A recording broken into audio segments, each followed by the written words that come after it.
Hello friends, मेरा नाम अंकित कुमार है और मैं फ़िलहाल अपनी एमबीबीएस एम्स रायपुर से कर रहा हूँ। मैंने 2018 में एग्ज़ाम दी थी और मैं अभी सेकेंड ईयर में एम्स रायपुर में स्टडी कर रहा हूँ।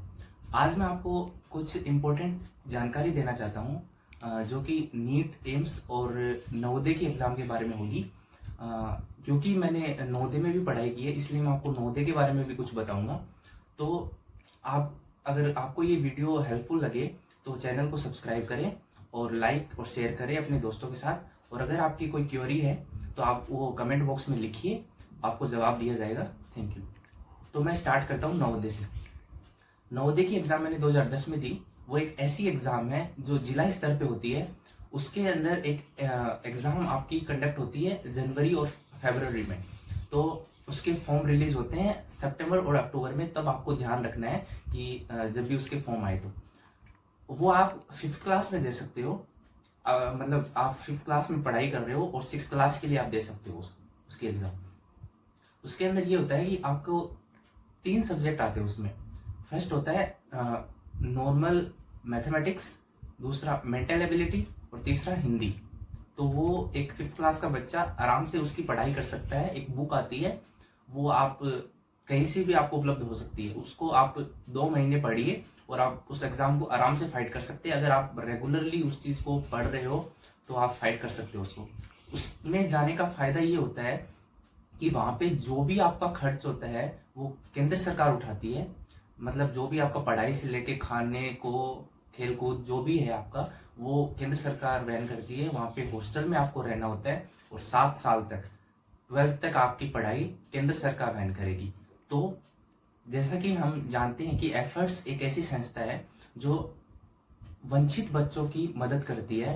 तो इससे बड़ी क्या मदद होगी कि बच्चे 7 साल तक बिना किसी पैसे दिए पढ़ाई अपनी कंप्लीट करें, वो भी क्वालिटी स्टडी अपनी कंप्लीट करें। क्योंकि नवोदय सेंट्रल गवर्नमेंट ओरिएंटेड होता है और वहां पे पढ़ाई का स्तर भी बहुत अच्छा होता है। तो जैसा कि मैं आपको बता रहा हूँ नवोदय के बारे में, तो नवोदय की आप एग्जाम दे सकते हैं। और आपका अगर आप उसका खर्च नहीं उठा पाते कि 2 महीने को अपन को प्रिपेयर करना है, वो आप अगर खर्च नहीं उठा सकते तो वो आपकी एफर्ट्स मदद करेगी। जो भी बच्चे उसके लिए तैयारी कर रहे हैं वो एफर्ट्स की टीम से वो कांटेक्ट कर सकते हैं। अब मैं आपको बताना चाहता हूँ कि मैंने 11th के बाद नीट की प्रिपरेशन और एम्स की प्रिपरेशन कैसे की। नीट की और एम्स की प्रिपरेशन के लिए मैंने नवोदय के बाद एक फाउंडेशन ज्वाइन की, और वो भी ऐसी फाउंडेशन थी जो कि उसका सेकंड ही ईयर था ओपन हुए। तो एक बार तो सबको दबाव महसूस होता ही है कि अपन ऐसे इंस्टीट्यूट में जा रहे हैं जिसका आज तक कोई हिस्ट्री नहीं है कि उसका कोई सिलेक्शन हो या अपन को मोटिवेशन मिले। लेकिन ये सब चीजें मायने नहीं रखती जब आपने सोच लिया कि आपको करना है। ये चीजें मायने नहीं रखती, क्योंकि जो फैकल्टी कोटा और सीकर में पढ़ाती है वही झुंझुनू में भी पढ़ाती है, वही आपको और कहीं भी मिल जाएगी जहां भी आप पढ़ रहे हो। लेकिन मेन मोटिव अपना यही रहना चाहिए कि अपन को पढ़ना है और अपन को क्लियर करना है।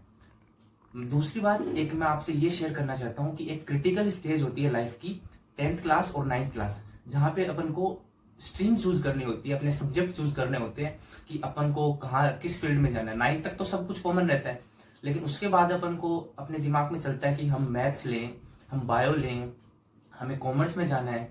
बहुत सारे बच्चों को पता भी नहीं होता है कि इतने सारे वेरिएशंस होते हैं। आप होटल मैनेजमेंट ले सकते हैं, आप कॉमर्स ले सकते हैं, मैथ्स में अगर आपकी रुचि है तो मैथ्स ले सकते हैं, और बायो में आपकी रुचि है तो बायो ले सकते हैं। फिर आगे फर्दर बहुत सारे ऑप्शन होते हैं। तो आप 9th और 10th में जिस भी सब्जेक्ट में आपकी रुचि है, अगर आप बायो बहुत घंटे पढ़ पा रहे हो, बायो में आपका इंटरेस्ट बहुत है, आपको बायो लेनी चाहिए। आप ज्यादा टाइम नहीं दे पा रहे लेकिन आप मैथ बहुत ट्रिकी है हो, और जो भी क्वेश्चन ट्रिकी होता है वो आप बहुत जल्दी सोल्व कर पा रहे हो, और आपको आपकी मैथ बहुत ज्यादा क्विक है, तो आप मैथ स्ट्रीम में जाइए। तो वो एक क्रिटिकल फेज होता है, वहां पे आपको चूज करना होता है। अगर आप अपन गलत चूज कर लेते हैं, अपनी आगे की सारी स्टडी बेकार जाती है। कुछ बच्चे मैंने ऐसे भी देखे हैं जो कि 12th तक अब मैथ और अलग सब्जेक्ट रखते हैं, उसके बाद उनसे नहीं हो पाता तो वो आर्ट्स लेते हैं। आपका इंटरेस्ट अगर आर्ट्स में था तो आप 11th में लेते तो आपके 2 साल बर्बाद होने से बच जाते, और क्या पता आप 2 साल पहले नौकरी लग जाते और सेटल हो जाते। तो इसीलिए 9th 10th बहुत ही क्रिटिकल स्टेज होता है लाइफ का। तो वहां पे आपको चूज करना आना चाहिए कि अपन को किस में इंटरेस्ट है और किस में जाना चाहिए। अब मैं आपको बताना चाहता हूँ कि मैंने बायो लेने के बाद कैसे प्रिपरेशन की। जैसे कि मैंने आपको बताया कि मैं एक कोचिंग के साथ जुड़ा था जो कि झुंझुनू स्थित है। हाँ, तो वहाँ पे मैंने स्टडी अपनी नीट और एम्स के लिए चालू की। स्टार्टिंग में मुझे भी ऐसे लगा कि यार अपन तो कोटा नहीं है, अपन तो सीकर नहीं है, तो अपन कैसे क्लियर करेंगे। लेकिन उसके बाद मैंने अपनी स्टडी स्टार्ट की। मैंने वहाँ पे हॉस्टल में रह के नहीं की, मैं गांव से ही अप डाउन करता था। 3 घंटे मेरे को आने जाने में भी लगते थे। उसके बाद दूसरा मेरा डिमोटिवेट होने की वजह ये थी कि मेरे को बहुत ज़्यादा टाइम मेरा कंज्यूम हो रहा है। लेकिन उसको भी मैंने सॉल्व किया बाद में कि टाइम कंज्यूम हो रहा है तो कोई नहीं, लेकिन अपने पास जितना टाइम है उसको अपन सही से यूटिलाइज कर लेंगे, वो भी बहुत होता है। मैं 3 घंटे उसमें मतलब ट्रेवल करने के बाद घर पे आता था। और उसके बाद से मैंने एक सबसे मेन स्टूडेंट की लाइफ में होता है, एक अपन चार्ट तैयार करें, अपना जो भी टाइम टेबल है वो तैयार करें कि अपन को इतने बजे अपन स्कूल से फ्री होंगे, इतने घंटे अपन को इस सब्जेक्ट को देने हैं, इतने घंटे इस सब्जेक्ट को देने हैं, और बीच में अपना रेस्ट भी उसमें डालो कि इतनी देर का मुझे रेस्ट लेना है बीच में। जैसा कि मैं आपको बताना चाहूंगा कि जब भी मैं स्कूल से आता था तो मेरा पहला मोटिव ये होता था कि मैं एक अपनी बुक में लिखूं कि आज मेरे को ये चीज पढ़ाई गई है, तो पहले मेरे को इसको टाइम देना है कि इसको एक बार रिवाइज कर लूं। दूसरा, फिर मैं देखता था मेरे पास अब सोने से पहले कितने घंटे हैं, उसके बाद उसको 3 में डिवाइड करना है मेरे को, बायो के लिए, फिजिक्स के लिए और केमिस्ट्री के लिए।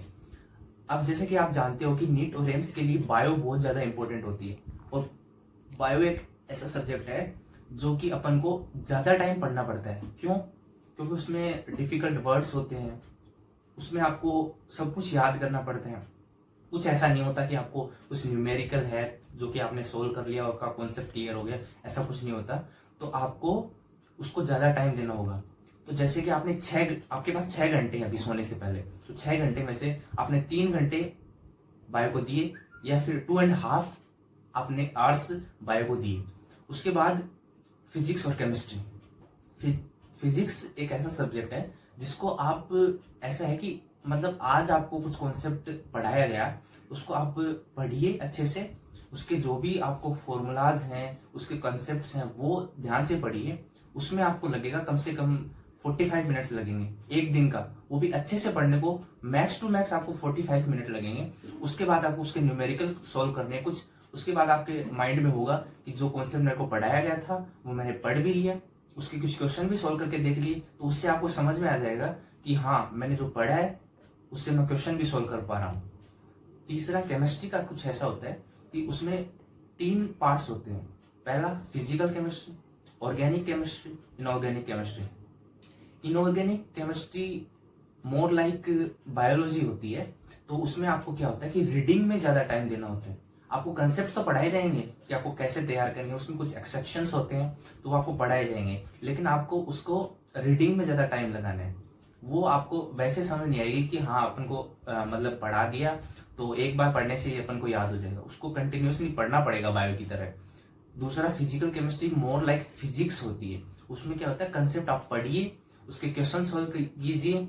अगर आप 12th के स्टूडेंट हो तो आपको पता होगा स्टेट ऑफ मैटर्स नहीं, सॉलिड स्टेट होगा, सॉल्यूशन होगा, इलेक्ट्रोकेमिस्ट्री होगी। इन सबको आप पढ़ेंगे, उसके बाद आप इनके क्वेश्चन सोल्व करेंगे, तो इससे आपको ये क्लियर होगा। ऑर्गेनिक केमिस्ट्री आप पूरी तरह, मैं आपको ये बोलूंगा कि पूरी तरह आप अपनी एनसीईआरटी फॉलो कीजिए। ऑर्गेनिक केमिस्ट्री में एनसीईआरटी फॉलो कीजिए, और अदर देन एनसीईआरटी जो भी होगा वो आपको सर पढ़ा देंगे।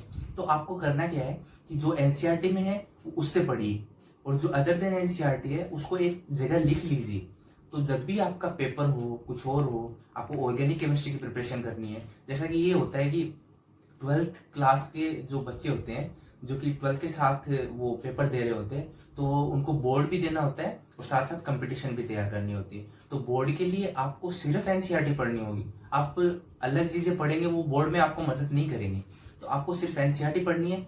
एनसीईआरटी पढ़ोगे तो आपका कुछ कुछ नीट और एम्स लेवल का भी हो रहा है, और जो एक्स्ट्रा है वो आपके पास एक जगह लिखा हुआ होगा, तो आपको पढ़ने में बिल्कुल भी मतलब ऐसे हेजिटेशन फील नहीं होगी कि हाँ अपन को तो तैयार करना पड़ेगा, कहाँ कहाँ से मैं ढूंढूं, तो वो सब नहीं करना पड़ेगा। और एक चीज मैन ये है कि आज का काम अगर आप आज ही खत्म करोगे तो वो सबसे बेस्ट होगा। आपको कभी भी ये फील नहीं होगा कि मैं बहुत पीछे चल रहा हूँ। अगर आप वाइंड अप करते जाएंगे चीजों को, तो उसके बाद आप उसको नहीं फिर से रीओपन कर पाओगे कि अपन को मतलब अपने ये चीज छोड़ दी, ये चीज छोड़ दी, अब करंटली भी जो चीज चल रही है पीछे वाली भी तैयार करनी है, आगे का भी आप सोचने लग जाते हो, तो वैसे में पूरा माइंड पजल्ड हो जाता है।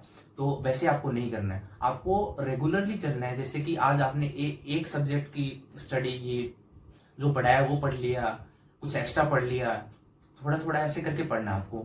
और जैसे जो भी कोचिंग में पढ़ रहे हैं उनको पता होगा कि आपके मॉड्यूल्स हैं, तो मॉड्यूल्स में भी ऐसा कुछ होता है कि वो चीज़ नहीं पढ़ने की होती है, तो आप अपने टीचर से पूछिए। मैंने क्या किया कि जब मैंने 11th स्टार्ट की थी, तब से मेरी ये आदत थी कि मॉड्यूल में जो चीज़ काम की नहीं है, जो चीज़ अपन को नहीं, जिस पे फोकस नहीं करना है अपन को, जो नहीं आने वाली है, सिर्फ और सिर्फ आपको समझाने के रिलेशन से है वो वहां पे, तो वो आपको मार्क करके रखनी है कि ये चीज मेरे को नहीं पढ़नी बार बार। वरना आपके पास बहुत सारा मैटर होगा, आपके पास इतनी सारी किताबें होंगी, आपको देख के ऐसा लगेगा कि नहीं पढ़ सकता मैं। तो आपको 11 से लेके 12 तक, जब आपकी एग्जाम होने वाली है नीट की, वहां तक आपको सिलेबस छोटा छोटा छोटा छोटा एकदम छोटा करते जाना है कि लास्ट में मैं 10 दिन के अंदर अपना पूरा 11th 12th का रिवाइज कर पाऊं। ऐसा कुछ आपके पास मैटर हो जाना चाहिए लास्ट तक। तीसरी बात यह है कि बहुत सारे ऐसे बच्चे हैं कि जो कि कोचिंग के लायक हैं कि हाँ इनको कोचिंग दी जाए अच्छे से तो वो नीट और एम्स फाइट कर पाएंगे, लेकिन उनके पास पैसा ना होने की वजह से, आर्थिक रूप की तंगी की वजह से वो नहीं कर पा रहे हैं। तो एक एफर्ट्स एक ऐसी संस्था है जो कि ऐसे बच्चों के लिए मदद करती है। वो आपको जो भी उनके मतलब हिसाब से जो भी होता है वो आपको चेक देंगे, और आप उससे फिर अपनी फर्दर स्टडीज कर पाओगे। और उसके लिए होना क्या चाहिए, आप लायक होने चाहिए उसके, क्योंकि कोई आपकी मदद करता है तो वो इसलिए करता है कि आप उस चीज के लायक हो, लेकिन पैसे की वजह से, एक बैरियर है पैसा, उसकी वजह से आप उस चीज को क्लियर नहीं कर पा रहे। तो उसके लिए एफर्ट्स है, और आप उनसे कांटेक्ट कीजिए और आपको जरूर हेल्प मिलेगी। आप मेरे से कांटेक्ट कर सकते हो अगर आपको कोई ऐसी प्रॉब्लम आ जाए कि मेरे को कहाँ जाना चाहिए, मेरे को ऐसा महसूस हो रहा है। कई बार ये भी होता है कि अपन 4-5 साल तक कोर्स करते रहते हैं, लेकिन बाद में ऐसा लगता है जैसे कि अब नहीं हो पाएगा। तो आप किसी ऐसे करियर काउंसलर से मिले जो आपको बताएगा कि आपको ये चीजें हो रही हैं, तो आपको इस चीज को छोड़ना भी आना चाहिए, नहीं आपको डिपेंड रहना चाहिए कि हाँ मेरे को नीट ही करनी है, मेरे को एम्स ही करनी है। एक और चीज मैं आपके साथ शेयर करना चाहता हूँ कि नीट और एम्स में क्या डिफरेंस है। नीट एक ऐसी एग्जाम है जो कि आप पहले तक, अभी उसमें कुछ बदलाव हुए हैं, लेकिन पहले तक नीट एक ऐसी एग्जाम थी जिसमें आप जो स्टेट गवर्नमेंट के जो मेडिकल कॉलेजेस होते थे उसमें आपको एंट्रेंस मिलता था। और एम्स स्पेसिफिकली 9 एम्स थे पिछले साल तक। तो 9 एम्स में जो भी एंट्रेंस है उसके लिए आपकी एम्स की एग्जाम होती थी। उसमें थोड़ा कुछ सिस्टम अलग होता है, उसमें असर्शन रीजनिंग वगैरह और थोड़ा जो लेवल है वो भी बढ़ता है, मतलब क्वेश्चंस का लेवल भी बढ़ता है। तो आपको नीट के साथ ऐसा नहीं है कि अब मैं एम्स की तैयारी कर रहा हूँ नीट की तैयारी कर रहा हूँ, दोनों की तैयारी साथ ही होती है, सब कुछ मैटर सेम ही रहता है। ये है कि जितने ज्यादा आप डाउट, जितने ज्यादा आप क्वेश्चन सॉल्व करोगे तो उससे आपको एम्स लेवल का भी क्लियर हो जाएगा। नीट का कुछ ऐसा रहता है कि प्योरली एनसीईआरटी बेस्ड रहती है बायो। नीट में ये मान के चलो आप कि 80% एनसीईआरटी से आती है। जिस बुक को अपन इग्नोर करते हैं 80% उसी से आती है। मैं तो ये मानता हूं कि 80% भी आप अगर उस बुक से प्योरली गेन करें तो 80% में भी आपका सिलेक्शन हो जाए। लेकिन अपन क्या करते हैं कि बहुत सारी चीजों पे ऐसे मतलब अपना मन ऐसे करने लग जाता है कि ये बुक भी पढ़ लूं, ये भी पढ़ लूं, ये भी पढ़ लूं। एनसीईआरटी आपको पढ़नी ही पढ़नी है, उसके अलावा आप पे डिपेंड है कि एनसीईआरटी अपनी खत्म होगी, हाँ तो अब अपन कुछ एक्स्ट्रा पढ़ेंगे। क्यों? क्योंकि अपन को उस लेवल पे जाना है कि हाँ अपन को हाईएस्ट जो रैंक में जो मेडिकल कॉलेज है उसमें जाना है, इसलिए अपन पढ़ रहे हैं। एक और चीज मैं आपको बताना चाहता हूँ कि हाँ, बहुत बार ऐसे होता है कि मन हताश हो जाता है कि नहीं पढ़ना अब तो, एक दिन भी अपना लैक हो जाता है ना कि हाँ एक दिन नहीं पढ़ पाए तो सोचते हैं कि नहीं यार अब नहीं पढ़ा जाएगा, तो अपन 2 दिन छोड़ देते हैं, ये 1 महीने पे चला जाता है, 2 महीने पे चला जाता है। तो ऐसा बिल्कुल मत करें। एक दिन बहुत छोटा सा पीरियड होता है, एक दिन किसी का भी छूट जाए, मैं जानता हूँ कि एक दिन बहुत मतलब ऐसा होता है कि एक दिन कोई भी कारण से आप मिस कर सकते हो, क्योंकि आप घर पे रह रहे हो, घर पे भी कोई प्रॉब्लम हो सकती है, लेकिन उस चीज को छोड़ो मत। आप एक दिन का आप बाद में भी कवर कर सकते हो, उसको कंटिन्यूअस रखो। आप जैसे कि आपने आज एक दिन का छोड़ा है, दूसरे दिन आप पहले वाला कवर करो, फिर आपको टाइम जरूर मिलेगा 1 घंटे का, तो 1 घंटे में आप उस एक दिन का कवर करने का सोचो। लेकिन छोड़ना बिल्कुल नहीं है अपन को, कि अपन को एक दिन की प्रॉब्लम को 2 महीने की प्रॉब्लम नहीं बनानी है। ये बहुत सारे बच्चे गलती करते हैं, मतलब मैंने देखा है 2 साल के मतलब मेरे जो कोचिंग का पीरियड था उसमें देखा है कि अगर आप एक दिन का छोड़ देते हो तो उसके बाद आप 2 महीने पे बात चली जाती है, 3 महीने पे बात चली जाती है, उसके बाद अपन को लगता है कि यार अब नहीं होगा, चलो अगले साल देख लेंगे। इस पे जाना ही नहीं है अपन को, अगले साल पे अपन को जाना ही नहीं है। क्यों जाना है अपन को अगले साल पे? 12th के साथ अपना सिलेक्शन हो रहा है, अगले साल पे क्यों जाना है? मेरा 12th के साथ सिलेक्शन हुआ, मैंने वहां पे जाके मैंने एंट्रेंस लिया, मेरे कॉलेज में मैं गया, तो मैंने वहां पे जाके देखा कि हाँ 12th के साथ, मैं पूछता हूँ किसी से तेरा 12th के साथ हुआ है, सब मना कर रहे हैं। तो मेरे को खुद टाइम के बारे में कि आप कितना टाइम दो कि आपको ऐसा महसूस हो कि आप 12th के साथ फाइट करने को तैयार हो। तो आपको जैसे मैंने पहले बताया कि आप कोचिंग के बाद आते हो, उसके बाद आपको सोने से पहले का टाइम देखना है कि इतने घंटे मेरे पास हैं। दूसरी बात ये, ऐसे मत सोचो आप कि मेरे को 10-12 घंटे पढ़ने पड़ेंगे। लोग, बहुत सारे लोग आपको ऐसे कहेंगे कि आप अगर 15 घंटे नहीं पढ़ते तो आपका सिलेक्शन ही नहीं होगा। मैं आपको बताऊं कि मैंने 2 साल पढ़ाई की, 2 साल में मैंने, मेरा हाईएस्ट था 9 घंटे पढ़ना। 9 घंटे से ज्यादा मैंने कभी नहीं पढ़ाई की एक दिन के अंदर। वो भी 9 घंटे क्यों पढ़ पाया? क्योंकि मैंने बीच बीच में रेस्ट दिया। और एक और बात मैं आपके साथ शेयर करना चाहता हूँ कि रेस्ट में भी आपको क्या करना है, रेस्ट को भी कैसे यूटिलाइज करना है। जैसे कि मैं पढ़ाई करता था बायो, जैसे मैं बायो पढ़ रहा हूँ, बायो पढ़ते पढ़ते और मेरा 2 टॉपिक तैयार हो गए, अब मेरे को ऐसे लग रहा है कि मेरे को रेस्ट की जरूरत है, तो मैं बाहर घूमने लग जाता था। जैसे नीचे चला गया, मैं ऊपर पढ़ाई करता था छत पे, तो जैसे मैं नीचे चला गया, ऊपर घूम रहा हूँ, तो घूमते घूमते मैं क्या करता था, उस चीज को रिवाइज करने की कोशिश करता था कि मेरे को कितना कुछ याद हुआ।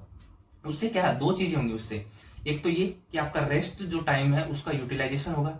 दूसरा, आप ऐसे मन मन में ऐसे सोचोगे ना कि हाँ मैंने क्या क्या याद किया, तो आपको कुछ कुछ ऐसी चीजें होगी जो आप मिस कर रहे हो, कि वो चीजें मेरे को याद नहीं हुई, वो वापस जाओ उनको टिक करो कि हाँ ये ऐसी चीज थी जो मैं रिवाइज करने की कोशिश करता हूँ तो मेरे को याद नहीं आती। तो वो आपके की पॉइंट्स होंगे जो आपको एग्जाम के पहले पढ़ने हैं। वो आपके की पॉइंट्स होंगे कि हाँ ये मेरे को रिवाइज करता हूँ तो याद नहीं रहता। और आप ये नहीं मानोगे, लेकिन मेरे साथ ऐसा हुआ है कि वो पॉइंट मैं पहले इग्नोर करता था। जब मेरा जो वीकली टेस्ट होता था तो उसमें मेरे क्वेश्चन मिस होते थे, फिर मैं सोचता था कि ये चीज मेरे को हमेशा याद नहीं रहती। तो उसके बाद में आप आके उनको टिक करता था और उनको हर बार पढ़ने की कोशिश करता था कि हर एग्जाम से पहले उनको पढूं। और लास्ट तक जाके आप बिलीव नहीं करोगे कि मेरे पास सिर्फ और सिर्फ एक नोटबुक थी ऐसी जिसमें ये था कि ये चीज मेरे को याद नहीं रहती, और उसको पढ़ने में सिर्फ और सिर्फ 1.5 आवर लगता था, जो कि आप बिल्कुल आराम से अपने एग्जाम से एक दिन पहले पढ़ सकोगे। एग्जाम से एक दिन पहले आपको 10-12 घंटे की स्टडी नहीं चाहिए, आपको चाहिए 1.5 या फिर 2 आवर्स की स्टडी, उसके बाद एक अच्छी नींद, तब जाके आप मतलब अच्छी तरह से आप अपना पूरा पेपर कर पाओगे। वरना ऐसा भी होता है कि बच्चे क्या करते हैं कि कल एग्जाम है और आज 15 घंटा पढ़ेंगे, अपन 16 घंटा पढ़ेंगे। वो तो ये बात हो गई कि आज अपने सारा पढ़ लिया और कल जाके वहां पे डाल दिया। ऐसा नहीं होने वाला।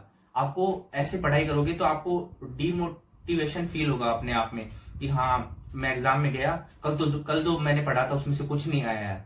तो कैसे आएगा? आप 2 साल की स्टडी आप एक दिन में करना चाह रहे हो, वो नहीं हो पाएगी। तो टाइम के बारे में यही है कि मैं ये मानता हूं कि मैक्स टू मैक्स 8 आवर्स बहुत होते हैं। उसमें भी आप नहीं दे पा रहे हो 8 आवर्स, तो भी आपको ये फील नहीं होना चाहिए। आप अगर 6 घंटे भी दे पा रहे हो, क्वालिटी स्टडी करनी है।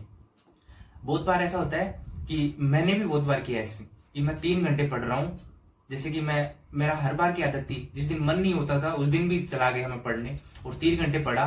3 घंटे पढ़ते पढ़ते मैं सोच रहा हूँ कि मैं सोऊंगा, मैं खेलूंगा, थोड़ी देर बाद मेरे को खाना खाना है, वो चीजें मेरे दिमाग में चल रही हैं, किताब मेरे आगे खुली हुई है, तो उससे कोई मतलब नहीं है।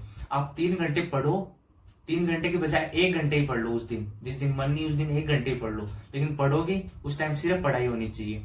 बिल्कुल नहीं सोचना है कि मेरे को क्या करना है आगे, मेरे को जाके सोना है, मेरे को ये चीज प्रॉब्लम्स है। प्रॉब्लम्स छोड़ दो पढ़ाई के टाइम पे। अगर आप प्रॉब्लम्स को पढ़ाई के टाइम पे लाओगे तो वो प्रॉब्लम्स भी ज्यादा आएंगी दिमाग में, और ये पढ़ाई वाली प्रॉब्लम और ऐड हो जाएगी उसमें। बिल्कुल आपको इसके बारे में नहीं सोचना है। और लास्ट में मैं यही कहना चाहूंगा कि उन सभी बच्चों को ऑल द बेस्ट मेरी तरफ से, जो कि अपने कंपटीशन एग्जाम को देने वाले हैं। कंपटीशन के लिए यही होता है कि अपन को अलग कैसे बनना है दूसरों से। बहुत सारी भीड़ होती है, पर उसमें आधे ऐसे एलिमिनेट हो जाते हैं जिनको इस चीज की नॉलेज ही नहीं है। उसमें आधे ऐसे एलिमिनेट हो जाते हैं जो मेहनत नहीं करना चाहते। उसमें आधे ऐसे एलिमिनेट हो जाते हैं जिनको अच्छी गाइड नहीं मिलती, गाइडेंस नहीं मिलती जिनको अच्छी। और ऐसे करते करते आप उस सिलेक्शन के लेवल पे पहुंच जाओगे। तो बिल्कुल घबराने की जरूरत नहीं है। आप उस संख्या से मत डरिए कि इतने बच्चे एग्जाम देते हैं। आप सिर्फ अपने स्टडी पे ध्यान दीजिए, एक दिन का काम एक दिन में करिए। और thank you. Thanks for watching. Don't forget to like the video. And don't forget to subscribe.